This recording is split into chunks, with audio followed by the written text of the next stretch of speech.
This is the Checkable Health Podcast, and I'm your host, Patty Post, founder and CEO of Checkable Medical and mother of three for 19 years and counting. Today, we're talking with clinical psychologist, Dr. Adam Price. Doctor has been studying for 30 years and working primarily with teenagers and their parents. I am a mother of two teenagers, boys, and one tween daughter. And I feel like the struggles that come with parenting teens is something that really isn't covered much in the media. And there's not a lot of discussion other than the discussion of frustration. And I would rather than just go on about how much I dislike a situation, I would much rather identify the problem, but then bring a solution. And that's why I have this book written by Dr. Price called He's Not Lazy. So today we're going to talk to him about his books, about some of the ways that we can better understand our teenagers. It's just not for mothers of teenage boys, but it also applies to mothers of teenage girls, teenagers in general. It's not easy to navigate parenting a teen. And I hope today in these 50 minutes with Dr. Price that you get some refreshed understanding on how to better connect with your child, how to better relate to them, and also just some strategies of understanding what they're going through and coming to a place that you can work out a solution or a situation and know that it's all going to be okay. I heard some advice that when we make a parenting decision in that moment, that is precisely the right decision. So we can't, as parents, make a decision and then 10 minutes later beat ourselves up about it, or 2 days later beat ourselves up about it. In that moment, that was the right decision. And we are doing the best we can as parents. It is difficult in today's age, raising teens. And being a parent, navigating, and for many of us, it's the first time with teenagers, and no two teenagers are the same. So once you figured out your first one, then your second one comes along and just throws a wrench in everything that you thought you understood. So with that, I hope you enjoy our guest today, Dr. Adam Price. Hello, everyone. This is Patty Post, your host of the Checkable Health Podcast, where we are equipping mom to be the chief medical officer for their families. Today, I have Dr. Price as my guest. Dr. Price, thank you so much for being on the Checkable Health Podcast. Hey, thank you so much for having me, Patty. It's a pleasure to be here this morning. So I met you by way of, I purchased your book, He's Not Lazy. And my mom actually purchased it for me. I have two boys that are 18 and 16, and she bought this at her local bookstore. And she actually went in seeking a book to help her daughter with some parenting skills. And the nice local bookstore owner recommended this. And so I read it in about, 4 or 5 days, and just was a page turner. I loved it. So I really appreciate you being on here, because I think I'm not alone in feeling like I don't understand my teenage boys. Well, thank you. I'm so glad that your mom found it, and that she found it at an independent bookstore. Yes. Even better. Yep. She's in Battle Lake, Minnesota. If anyone knows where that is, let's go. That's a lake area of Minnesota. So Dr. Price, this is not your first rodeo here. You are a clinical psychologist. You have been practicing for the last 30 years and working with parents and children. And you practice out of New Jersey, correct? New Jersey and New York City. And New York City. Okay. So, but this is your first book. Yes. He's Not Lazy. And then you also have a follow-up, the guide, He's Not Lazy Guide to Better Grades and a Great Life, which I have not purchased. So tell us a little bit about your motivation to write this book. And then I'm going to get into some of these questions that I think every mom has, including me. Yes. So you want to know my motivation for writing about unmotivated teenagers? Yes, exactly. Well, it really came, Patty, out of my clinical work over many, many years working with, teenage boys. And by the way, there's a lot in the book that is applicable to girls too. There are unmotivated girls out there, but there's some unique issues to boys that we'll get into, and there hadn't been a lot written about boys lately, so I decided to narrow the field and just write about boys. And I saw so many boys. I was referred to so many kids who would, by so many parents who would say, "Please help my son. He's not living up to his potential." Mm-hmm. And that is I hate that phrase. When I give talks around the country, I always ask people, I tell a story about being in fourth grade and my mom coming home from my parent-teacher conference. And my mom said to me, "Well, your teacher really likes you, but she said that you talk too much to your neighbors and you're not living up to your potential." Now, talk too much to my neighbors was probably a 1970s statement about ADHD. But I always wondered, like, what is this potential? What is it? There's some potential out there I've yet to achieve. I always felt like the statement was I wasn't smart enough. Mm-hmm. So when I give the talk and I tell that story, I then ask parents, who here has achieved their potential today? Please raise your hand. Yeah. Nobody How many does. raise their hands? One person ever, and I told them they didn't have to stay for the rest of the talk. So, a potential is something we always strive for and we're always trying to gain. And I just saw this trend, which I'm afraid has only gotten worse, but the trend is to expect kids to grow up faster than they're ready to take on challenges that their brains just aren't able, and nor do they need to handle. Mm-hmm. The goal of parenting is not to produce a full-rounded, highly efficient 18-year-old, right? Who is like one of your kids is going off to college soon. It's to produce a kid who's continuing to learn, ready to take on challenges, and has a lot of growth ahead of them. You mentioned something right there, continuing to learn. From my aspect, I feel like the learning part, they're not hungry to learn. But I look back at myself, I don't know if I was hungry to learn when I was a teenager. So how do you encourage them to want to improve or to think of what their potential might be and encourage them to sort of dream that way or go for it? Yeah, that's really that question hits the nail on the head. It's the heart of the issue. And by learn, by the way, I didn't mean necessarily learn in school. I meant learn globally about just how to make it in life and relationships and so many things. But of course, school is one of them. The thing that we're striving for, the thing that we want our kids to achieve is internal motivation, is the motivation that comes from within, so that they are setting their own goals based upon their values that are setting them in a direction that is going to help them to create a meaningful life. And of course, our kids' values come from our values, and we instill them in so many different ways, spoken and unspoken. But I think that the goal is for them to have the autonomy to be able to do this. Autonomy is the freedom to make a decision, to make a choice. And I think we misinterpret it as the freedom to do whatever you want. And that's not what it means. Mm-hmm. It's the freedom to make a choice and then to live with the consequences of that choice. And what happens is, we always say we need to let kids fail, right? So, I saw a teenager last year who didn't make the basketball team. He got cut, and he was very upset. I think he handled it better than his parents, who were calling the coach and, asking what was happening. I'm not saying I wouldn't do that. But is that the kind of failure that we want our kids to have? I don't think that that's what we're going for. It's more that when these things come up, when they make mistakes, let them live out the consequences. Don't rescue them as we so often do. So that's how we help kids to learn and to develop their own motivation. And I talk a lot about that in the book. We have to set them on the right path, but we have to give them the space to be able to figure it out. And as I said at the beginning of the of our conversation, we need to be able to see here. I'm sorry, I'm totally drawing a blank. I was going to try to help you out, but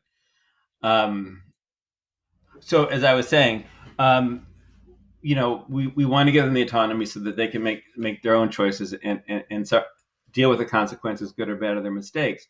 So that goes back to how we motivate them for school, and I think that's not always easy because school is not always that interesting, Right. and I've really struggled with this. I've asked teachers, I've asked science teachers, and I talk about this in the workbook, actually. I quote different teachers who say, this is why you learn science, this is why you learn English. Patty, they're great answers, but they're not always relevant to kids. And Yes. teachers don't always make learning relevant. So I think we have to acknowledge that, but we also have to help them to understand that sometimes you have to do things you don't want to do. Hmm. And that's really part of the lesson of school. School also is there to teach you to think. But I think more than any of this, it's to allow them to figure out how to do it by setting reasonable parameters. I like how it's very practical in the book where you talk about, well, I will never use algebra. I'm going to be an actress. Well, are you going to think critically as an actress? Are you going to need to, but I mean, it's common knowledge to think, oh, well, this is just a conversation. But sometimes when we get with our kid, it's almost like a negotiation, and it doesn't need to be that way. It's very practical. Um, Another thing with learning is procrastination. And is procrastination, I've learned to get over procrastination by using my calendar. And just as I get older, I'm better at not procrastinating, but I see my kids do it and they sort of write off, oh, well, it's not due until next week. And then next week comes along and they either miss the deadline or they procrastinate to not finish it. And you actually give a lot of practical advice on planning. Can you explain where that comes from and how can we put something like that in motion with our kids? Well, yeah. So there's an old joke about the little boy who has ADD, and the teacher says there's going to be a test next Friday, and he files that under later, not now, right? Not now. Yeah. And the next Friday comes, and then the teacher says, "Take out your pencils. It's time for the test." And he goes, "Uh oh, now." Now. Yes. Planning is a growing aspirational emerging skill for teenagers. It's really the heart of executive functioning, and people know a lot more now about what executive functioning is. It's the prefrontal cortex of the brain, the part of the brain that basically we think about it as the part of the brain that it helps us with organization, but it really is the part of the brain that helps us plan. It's Mm. also the part of the brain that is going through reorganization during adolescence. And that reorganization, it's not just a teenager's body that's changing; their brain is just changing in so many ways. So the brain cells in the prefrontal cortex, the connections are going through a change. They're developing a kind of insulation around them called the myelin sheath that helps the messages to go through more smoothly. But it's not there yet. Usually not till 26. So that's emerging. Wow. The thing about procrastination is it usually has two causes. It's usually either avoidant, and that's mostly what I see with teenagers, or it's Hmm. perfectionism. And and by the way, I wrote a blog on Psychology Today about procrastination that I think has some great tips in it. But someone had called it the dark playground because we feel like we're in a playground, watching YouTube, checking out Instagram. Oh, I don't have to do my work, but really, you kind of know that something is out there. So I think that something looming, like an Hmm. English paper. So I think that really to help kids with procrastination, we need to help them to manage their anxiety and to draw a link between the fact that they're using avoidance, which is a wonderful coping mechanism for anxiety. Hmm. You don't do it, the anxiety goes away. Hmm. So I have some strategies to do that, and some of these you kind of have to pick the strategy that works for you. For example, I'm a big fan of the Pomodoro technique, which, if you don't know, it's a very simple technique. Pomodoro means Italian it means tomato in Italian, and in the 50s and 60s, every kitchen had a timer that looked like a tomato. It was a standard. So the idea is that you set the timer, and there are all sorts of apps and programs, but you set the timer for 20 minutes. Then you take a break for 5 minutes. 5 minutes is enough time to get an apple or go to the bathroom, not enough time to play a video game. Work for another 20 minutes. And you do that cycle 3 times. And then you can take a longer break. And what it does is you sit down and it's like, oh, I don't have to write this paper. I just have to work for 20 minutes. And I think Mm-hmm. that that's helpful. I tell kids Hmm. sometimes just start with whatever you think is easiest. If it's easier Mm-hmm. to review your notes. If it's easiest to do, to write the bibliography, because sometimes it's just like, it's like swimming. If you jump in a little bit and you let yourself get used to it, then you're going to be more comfortable. Get over the Yep. anxiety. Avoidance. What did you say there? Avoidance is you're avoiding is Well, anxiety. it's a funny way to say it, but it's the best coping mechanism for anxiety because it it Ah. it turns it off, right? Hmm. And this is true in every aspect of life. It's really the heart of a lot of the ways we treat anxiety with exposure therapy. Because if someone has social anxiety and they're worried about what people think about them, and Mm-hmm. whether people accept them, so it's easier to avoid the party than it is to go there and mingle and take your anxiety with you, because it's not Mm-hmm. going away, but take it with you and allow it to be there while you make a decision, as I was saying at the onset, a commitment according to your values, which is, I mean, I'm just using this as an example. So to be social. So a kid's value may not be to learn algebra, but it may be to go to college. It may be to be well educated. It may be to understand the thinking behind algebra. Mm-hmm. So that applies to boys and girls. Um, let's let's get back to the boys, and I'm curious about why do you think more boys seem to be unmotivated these days, or why is that our perception? It might not be the reality, but that's how I'm perceiving it, is that more boys are unmotivated. Right. Well, that hits at the issue of why I kind of singled out boys in terms of writing my book, because there are specific issues, and primarily, there's a boy code, and the boy code is never be perceived as weak, never be Mm. perceived as not knowing the answer, never be a nerd, never be, the dreaded F word that kids call each other so much, Hmm. which really just means, weak, Hmm. when you're in middle school. And the idea is that boys have to preserve their masculinity. They have to prove their masculinity at all costs. And men do too, by the way. And we prove it not to women, but to other boys. And we prove it by being strong, by never showing any weakness, and by who can run the fastest, who can be the funniest. But it's never who can get a straight A's. It's never who gets a violin solo. So actually, for boys, it's twofold. One is it's that doing well in school is actually not doesn't give them social status. It can actually take away social status. And number two, boys and men are trained not to ask for help, or socialized not to ask for help, which has really dire consequences. The rates of depression and suicide are higher in men. Not that women don't have their problems and their issues Hmm. and struggles; they certainly do. They're just different. But so boys never want to ask for help in school. They don't want to approach teachers because they see it as a sign of weakness. So these are two of the reasons that I see boys struggle and do what I call opt out. Opting out is flying under the Oh. radar of trouble, doing just good enough to get by, but not really well enough to excel. Hmm. I'm very familiar with that, with one of them.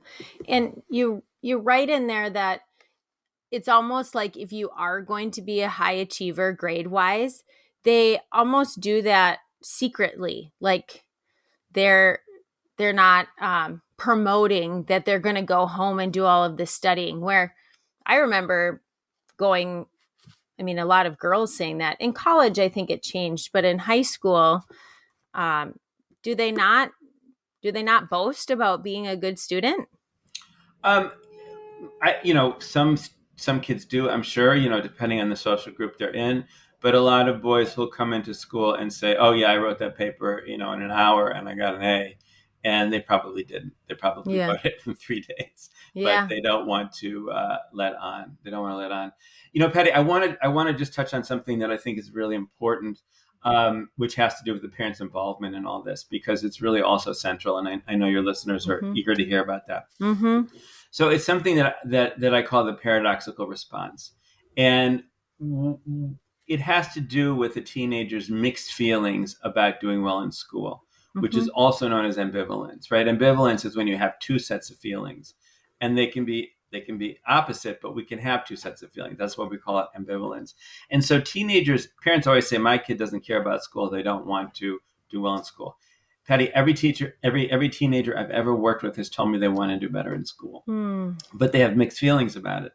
So what happens is, when there's ambivalence, sometimes if it's shared between two people, one of the people takes one side of the argument or the feeling, and the other person takes the other. Now, let me give you an example that I'm sure many people can relate to: the decision for a young couple to get pregnant, right? So oftentimes the woman will be, I'm just not ready yet. I still want to, I still want to travel. I want to make certain career goals, and so as long as she's like dragging her heels, the husband can be going out and buying the baseball mitt and, putting together furniture for the nursery. But then what happens is the woman kind of goes, I'm feeling ready. I'm feeling more ready. And then, now it's a reality. So now the husband, who was able to not worry about having a baby because he knew on an unconscious level his wife was going to be holding him back, he changes his mind. He's like, I'm not that ready. I'm going to put that baseball mitt on the shelf for a little while. So this often happens. Couples flip back and forth before they both decide they're ready. So what happens with parents and teens, I'm sure you're wondering, is that a parent will take the side of the conflict, do better in school. You have to do better in school. So that actually frees the teen up to not have to worry about it. They can take the side of their mixed feelings, of their ambivalence, that's school is not important, I don't care, it's too much work.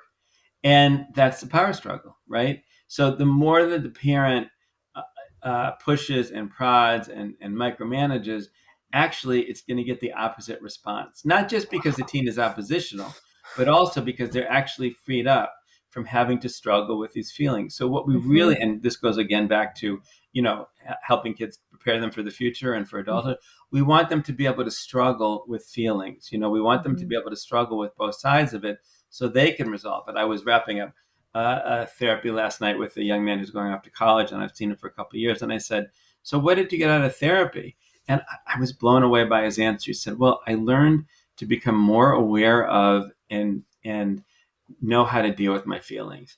And if you can deal with your feelings, he said, my anxiety is better, but it's never going to go away. But if I can deal with my feelings, then I learn how to manage them. I learn how to accept them, and then they don't hold me back, and they don't get me stuck. And I said, you're 18 years old. I've never heard anybody describe their experience in therapy quite as crystal clear. So that's what we want kids to be able to do, right? That's the best coping mechanism there is. And so allowing kids to struggle, and it's so hard for parents, and I understand it. I went through it, life is tough out there, especially it's even tougher now with everything that's going on in the economy and in the world, and college is more competitive, and we so much want our kids to succeed. It's the most important thing to us. So it's really hard to step back and say, you know what, if you get a B, it's okay. If you're not so great in algebra and that's not the subject that you're going to excel in, it's okay. If you don't do your work and you're getting all C's, well, then I'm going to step in and set some limits. Then I think you probably have too much time on your hands, and you're gonna, probably have to stay away from the computer and video games for a little while until you can figure this out, because you need more time to do your work. That's setting limits. That's helping kids stay on the tracks, but they have to be able to pull the train. They're the engine. Yeah, setting limits, setting boundaries is healthy for both parties, then parents and the child. Then there's expectations. Most people don't get that, Patty. I'm really glad that you said that, because what in any kind of relationship, what creates a healthy relationship are boundaries. They're necessary, and they're especially necessary between a parent and teenager. But it's also important for parents to set boundaries and set limits with their kids. And we feel like sometimes it's more stressful to say, no, you can't do this. But at the end, it's going to be a better relationship. Kids are going to accept it. The way that I look at it is you build a fence around your kid. When they're little, that fence has to be pretty tight. It has to be Mm-hmm. pretty clearly marked around them, not a lot of room to move around. As they get older, though, that fence has to grow with them and it has to get bigger. And it should never be so high that they can't jump over it every once in a while, Mm-hmm. because that's how they learn. They need the fence, but they also need the space to be able to um, experiment, make mistakes, learn all that stuff Mm-hmm. we're talking about this morning. And hopefully it's not a learning, like a tragic opportunity to learn, or the result isn't tragic. I mean, kids can go off the rails and something catastrophic can happen, like drunk driving, or, I mean, that's like the extreme. But I think of kids that I knew that their parents really didn't have any boundaries for them, and they really pushed it to the limits, and yeah, ended up not as good. So I struggle with being in the, my husband says you try to be too much of a friend, and you're too nice and too understanding. And then I look at him and I say, well, you're too rigid. You expect them to be like these perfect little soldiers, and they're not you, and they want to live, they're experimenting. So from a parenting perspective, how do you get both parents to be on the same page so we're united, and then that message is clear to the child as well? Well, that's interesting because I have a couple of things to say. But one of them is, I don't know if you have to be on the same page exactly, because it's perfectly fine for one parent to play one role and another parent to play the other role, as long as you Okay. don't undermine each other. As long as Mm-hmm. you respect where the other person's coming from. Kids can understand that. They can understand that, and the way you described it is pretty traditional gender roles. Mm-hmm. Dads are usually more like, you got to get your skills together, you got to get ready to get out of the house, and moms are more nurturing and tuned into the emotional aspect of what's going on, and that's fine. um, Although, going back to what I said about masculinity before, I hope that men can open up a little bit more too. But Yeah. nonetheless, I think that that's just fine, as long as it's not undermining again. um, so I think that it can be reasonable. But there's also, I'll give you a concept that comes from a psychologist named Ross Greene, who wrote a really great book called The Explosive Child. And it's a very simple concept. Think about limit setting as three baskets. So the first basket are safety issues, and they're non-negotiable. Driving while drunk, Mm-hmm. almost any rule that you have around driving, but things that involve a kid's safety are non-negotiable.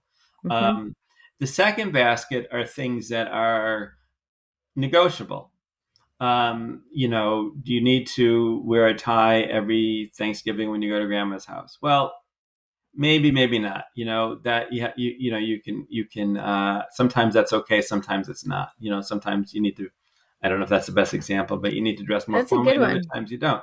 The Mm-hmm. third basket are things that you kind of are holding on to, but they really aren't that important. Maybe the Mm-hmm. tie, I think, this goes into values, so maybe the tie fits into that basket better. But there are things that you just, if the kid makes that decision, it's really okay. It's not the Mm-hmm. end of the world, and that's where you let them have a lot of autonomy. So I think those baskets are really helpful, because when you have that framework, it's easier to know when you should set a very firm limit and when you don't need to. Yeah. But also, basket one, you're teaching a kid this is safety issues. You really got to be careful. Basket Mm-hmm. two, there are some things that we can have a conversation about, that we can be reasonable about, and sometimes you're going to win and sometimes you're going to lose. Basket Mm-hmm. three, you really have the autonomy to make this decision. Mm-hmm. It's really okay. Yep. And again, for some parents it's different than for other parents, but if you want to wear torn jeans to school, maybe that's not the worst thing in the world. Right. Yeah, you can relax on some things, is what I say to my husband. So I like Mm-hmm. that. Um, can you help me understand how teenagers can sleep so late these days and feel totally comfortable with it, as well as I really wanted to work very early. I started working at like age 10, and I really haven't stopped since. I love to work. Wow. And then I see my kids that they just look at like a few hours of working at Jimmy John's and they're like, oh, it's fine. Like, look at, I worked. We are like coming from such different places. And I am trying to understand, I'm trying to be really flexible with that sleeping thing because I'd like to understand what's happening with their bodies more. And so I've been very lackadaisy on that. But then I want to show them that working actually is, it brings a lot of joy if you enjoy what you're doing, and or satisfaction, joy. So in those two areas of parenting, these kids 16, 17, they look like adults on the outside, but it almost feels like they're still might, dare I say, adolescents, like, in elementary school a little bit. And I have a hard time understanding. Can you help me from like a parenting perspective of how to talk to them? You're giving me these questions that are just there's so much wrapped up in them. I can talk for an hour and I'll try to be concise. But you Sorry. covered a lot of ground here. When you get tired of business, you can go into psychology because your questions are astute. So first of all, the name of my book, you have it right there. It's He's Not Lazy, right? Mhm. The subtitle is How to Empower your son to Believe in Himself. So Mhm. the reason that I called it He's Not Lazy is because you see a kid sleeping till 2 p.m. and you think he's lazy. Yeah. I don't think so. I think Okay. there's usually something else going on underneath. And sometimes it's just development, sometimes it's anxiety. There's a whole lot more we could say about that. But that's why I named the book He's Not Lazy. So first of all, teenagers need a lot of sleep. They need like 10 to 12 hours of sleep. Now, I don't know a teenager, I don't know a human being in my world who gets 10 to 12 hours of sleep, let alone a teenager. Certainly Right. not teenagers, and so and the way we have them get up and start school at 7:30 in the morning and have lunch at 11 o'clock in many places, and there are reasons for that. I mean, it's crazy, and it doesn't suit any teenager, and it robs them of sleep.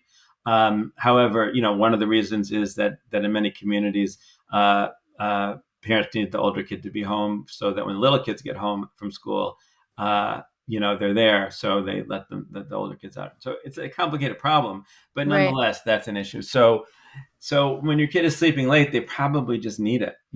That's part of it. Um, the second thing is, work ethic is kind of what you touched on, and I'm a big believer in work too. I don't know if I started work at age 10, but probably 13 or 14. I mean, I Um, was working at a candy store and you were work. babysitting. It That's wasn't like working. That's working. No, no, no. I understand it.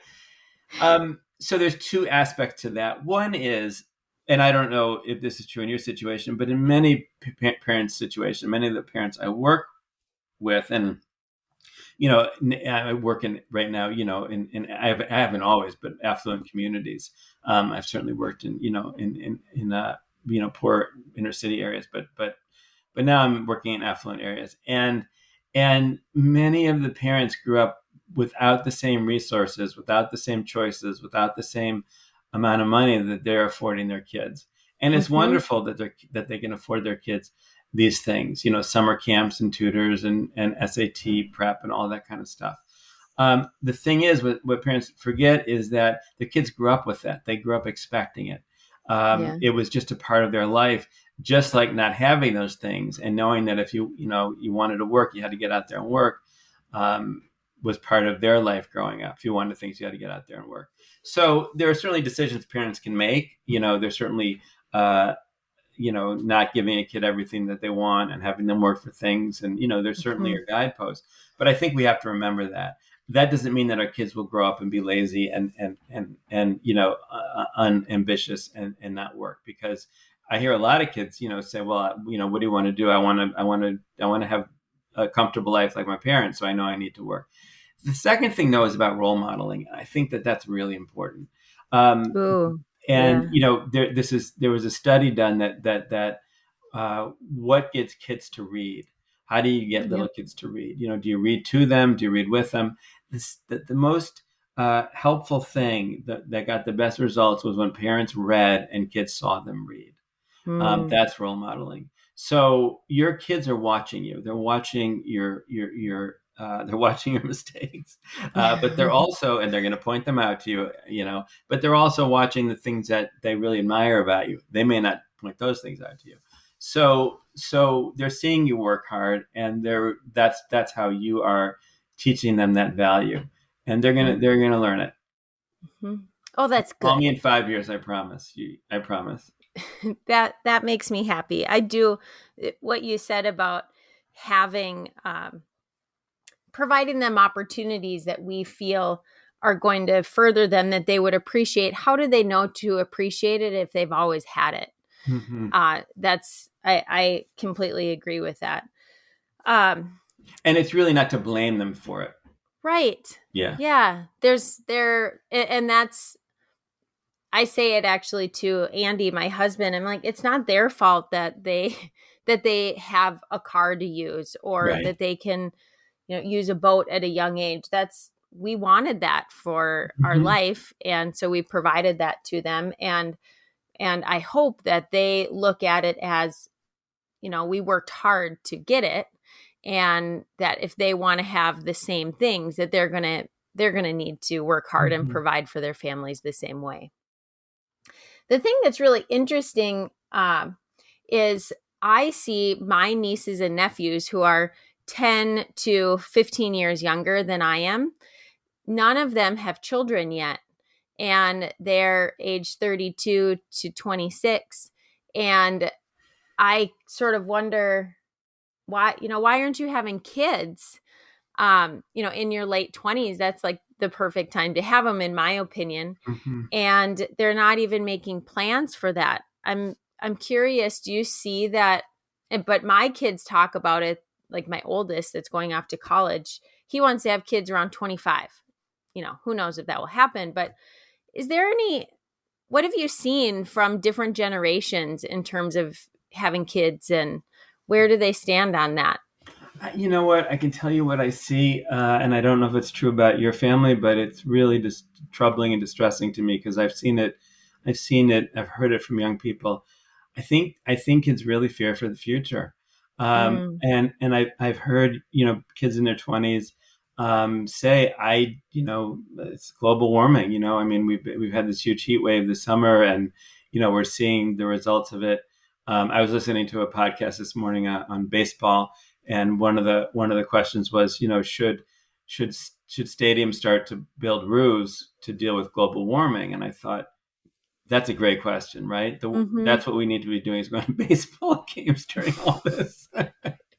The premise of the question is that somehow we can survive it, but I think kids are seeing that, and I think that it's really scaring them, and our politic has become so divisive, I mean so toxic, the way that we don't listen to each other, the way that we are forming camps, and it troubles me on both the right and the left. I see it Mm-hmm. on both sides.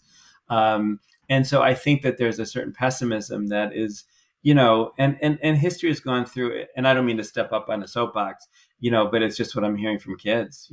Yeah. History has gone through, all sorts of terrible, tragedies and traumas and genocide. And, I mean, human existence has not been a walk in the park by any stretch of the Right. imagination. That's not what it is. But I think kids are kind of facing existential questions about their own existence, and I think on some level it's really scaring them. Mm-hmm. That actually makes sense.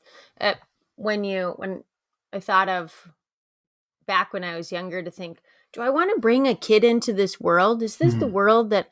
And if you don't feel comfortable with where the world is at, then you're not going to be motivated to start a family. That's for sure. And I think parents have always wondered that, and there've always been great hurdles, and the depression and the big recession, and the World Trade Center, all those things, wars. I mean, this has always been going on, but I don't think it's ever been, well, the world might burn up. We might not be Mm-hmm. able to survive and live on the planet. And I know that's years from now, but as we see the effects of it with, fires, depending on where you live, and all these things we hear about stories, it feels more present. Mm-hmm. So, just in the last few minutes here, I really would like to chat about what is the best way for us to have a conversation with our sons. My daughter and I can sit and talk and talk and talk, and she's almost 12, and I can say the same thing for my nieces as well. But when it comes to a teenage boy, I feel like I am not asking the right questions sometimes when they come home from school, and I want to be able to pull information out, but I'm not very successful at it. So from parents' perspective, what's the best way for us to learn how to engage with our sons and build a relationship in a time where there's like the family camp and then the friend camp, and it's almost like they have maybe two personalities. What's the best way for us to engage with them? Well, first of all, those two personalities is a really important part of development. It's painful for parents, but in order to be a parent, in order to win, you have to lose, Mm-hmm. right? And so they are out Yeah. there developing relationships and friendships with people that is the beginning of them separating and moving on to their own life as adults, where they're going to have their own relationships. And we're not going to be the primary relationship in their life, which is really hard for parents. It's a sad thing, but it's also a good thing, because that's what we're trying to do here, is launch them. So I think that's what they're doing out there with their friends is really important. What they're doing at home, it's kind of it's the other side of the coin, because part of it is that's how they separate, is by saying, I don't need my family, I'm not going to talk to my family. Excuse me. It's kind of the dark ages, Mm-hmm. right? Not a lot of culture going on in the house, not a lot of conversation. I think the first thing is not to take it personally, because it's not personal. And I can say that about everything that happens in any relationship, but especially in parenting. The best thing you can do is not take things personally, because you're going to respond better to them. It's hard, but it's usually not personal. Yep. The second thing is that in order for boys to talk, they have to know that we're listening. They have to really know that we are there, and this is true for girls too. But they have to know that we are there and willing and able and interested in seeing the world from their perspective. Mm-hmm. That does not mean we have to agree with it, but asking questions to be able to understand it is what helps kids to develop the trust that they can talk and know that they're not going to be judged. To me, it's the simplest thing in the world. But then I'm a psychologist, but also, and that's to listen. But also, it's much different when you're at home and you're worried about your kid, or you have all these feelings that are bubbling up. It's hard to zip it, but it's better, your mouth, that is, but it's better to, I think, ask questions first, and how it was your day is not going to get you a lot of information. And honestly, it's not really that important. It's more about just trying to start a conversation. Mm-hmm. Sometimes it's just letting a kid come around to talk. That's better. Sometimes it's asking a more specific question. But I think when something happens, kid gets a detention, let's say, rather than saying, well, what happened, and if you say, why did you give your teacher the finger? You're probably going to get a defensive answer. Yeah. Why questions usually put someone on the defense. If you ask, how did that happen? How did that come about? You may get a better answer. What happened isn't bad, but why is not necessarily the best question. You're just kind of moving around it, and hear the information first. Hear the kid's perspective. Okay, so I raised my hand and the teacher called on me, and then when I gave my answer, I felt like he laughed, he put me down. Oh, yeah. So I'm just making this stuff up, right? But Yeah. so, okay, well, I can really understand that happened. Tell me a little more about that. Okay, I understand that felt really bad, Then, well, do you think that giving the finger was the best way to respond? No, probably not. You're going to get a better answer. Right.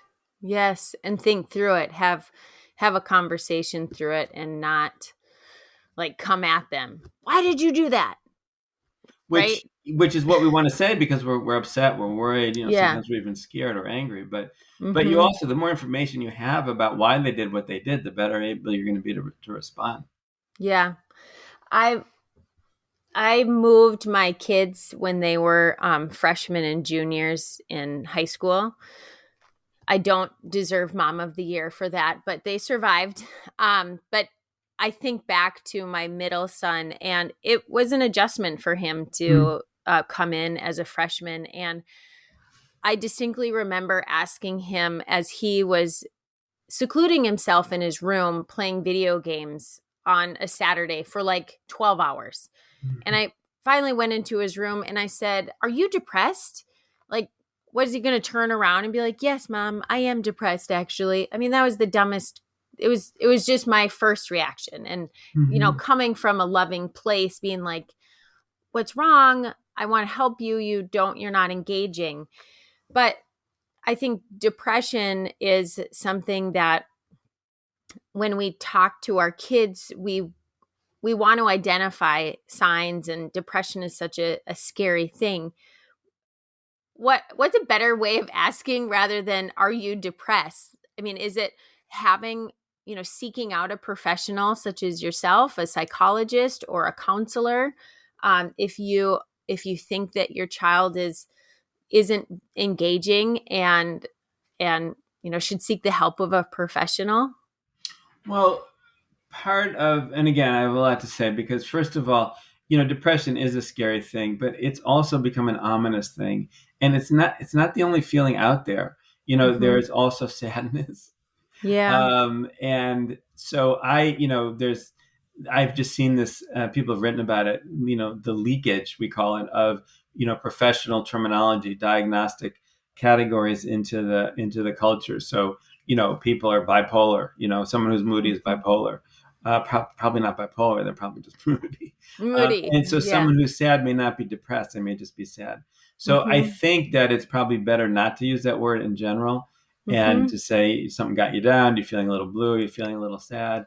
Right. It's probably more accurate, and it also labels the feeling that's easier to identify than depressed, and it's less. It's puts a kid less on the defensive. Right. But just like I said before, and I can further the conversation, asking, what's going on? I noticed that you've been in your room a lot playing video games. Oh, I don't know, I just want to play video games.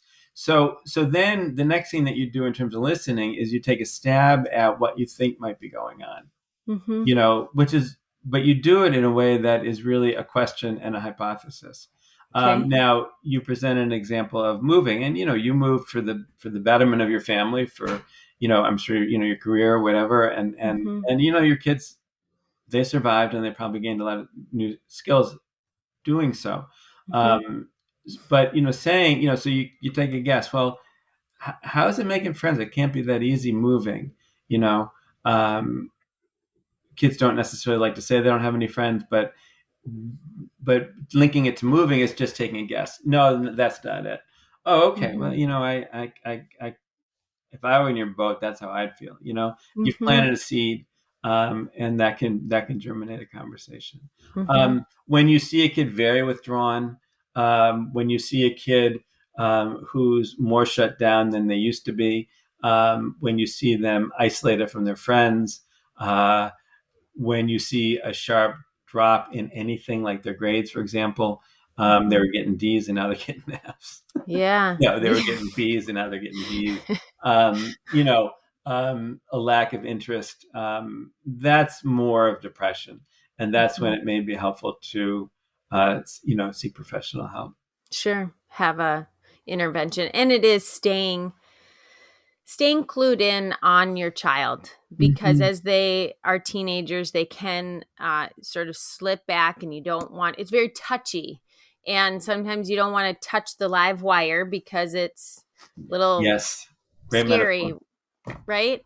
But I've found that it's better to engage and then find books like yours to help us understand and come from a place of understanding.